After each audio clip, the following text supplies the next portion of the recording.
Hey guys, real quick, Robby here. Want to talk about something I've been talking a lot about lately in regards to allowing your drive leg to be your accelerator, right? When we look at like, what is the brake pedal, what is the gas pedal? Gas pedal, the throttle is our drive leg, meaning we want to allow our drive leg to dictate our acceleration rate, all right? We want to allow the drive leg to be the leg that propels us into our drive phase and not the lead leg, which is the brake pedal. Okay, lead leg to me is specifically used to brake, right? When we talk about the lead leg block and completely stopping the object to send energy up, I see a lot of breakdowns occur due to the fact that individuals try to accelerate, which is a great thing. We talk a lot about acceleration rate and how pitching velocity itself is force times acceleration. So obviously the importance of acceleration is there, but I see a lot of breakdowns, as I was mentioning, when individuals try to dictate their acceleration rate or increase their acceleration rate due to or by the lead leg.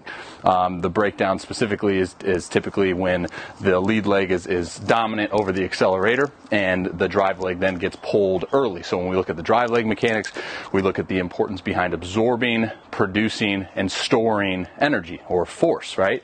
So descending from peak leg lift, boom, absorb it, drive leg stability, stabilize it, produce it, ground force, and then store it as a sense of kind of stalling mechanism to transfer that energy when we internally rotate with our hand, right? Because there needs to be that delay period due to the drive phase and allowing our hand and our arm to get into that slot to then absorb all of that energy when we block, brace, okay?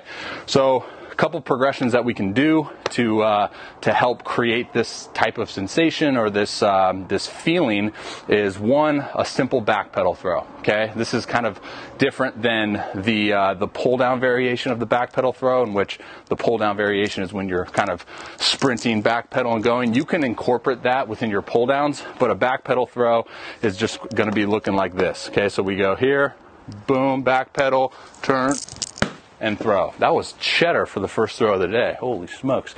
So what this does, as you can see, is we're turning glove side. So what this does is we take a step back with our drive leg and then plant it, and then you obviously can see within this position is now we're in a sort of lead leg crossover throw variation.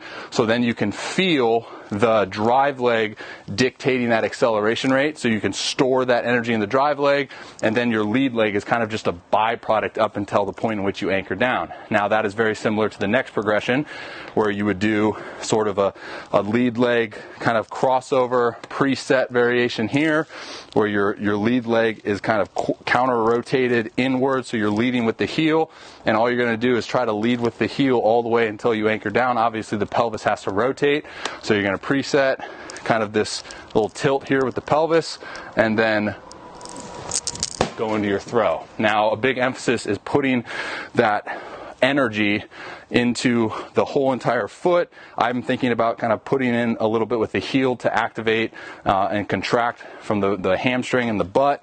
So then as soon as I go down and I'm starting to sink my hips, all of that energy is being absorbed via the booty, okay? What's the next one? Lead leg cross.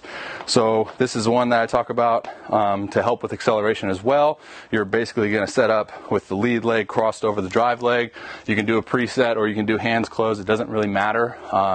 Try to figure out what feels more comfortable to you to create the specific sensation that you want in terms of helping your drive leg be the accelerator. So we're going to go lead leg cross into a throw. I'll go hands together, and then again when I go into my drive phase, I'm going to sink, push in with the heel, and almost think about keeping my pelvis neutral throughout the entire drive phase while loading up my rear butt. My right butt cheek. So it's going to look like this. Boom. Okay, so those are three very simple progressions you can do to essentially try to create an environment in which you're feeling the drive leg be your main source of acceleration throughout your delivery. So hopefully that makes sense.